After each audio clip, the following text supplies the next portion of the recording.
Hello guys, welcome to Russ Ride TV Tour. So nandito tayo ngayon sa Sabong Pinas. Ayan, SPP na Sabong Pinas. So nandito tayo 3 AM pa lang, may mga tao na. So time check tayo ngayon 5:31. Actually maaga tayong dumating dito kanina. So ngayon lang tayo nag-start. Ayan. So ang daming tao. Lapit tayo guys. Sobrang daming tao ngayon. So may sale kasi ngayon. So meron akong kausap kanina from Bicol pa. So tayo naman galing tayong Liliw, Laguna, and then papunta tayo ng Pampanga. Ayan, kitang-kita nyo naman.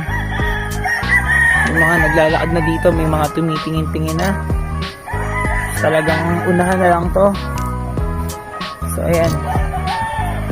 So marami pa rin naligaw. Siguro kaya sila naligaw, ang gamit nila yung SP. Yung ginawa natin yung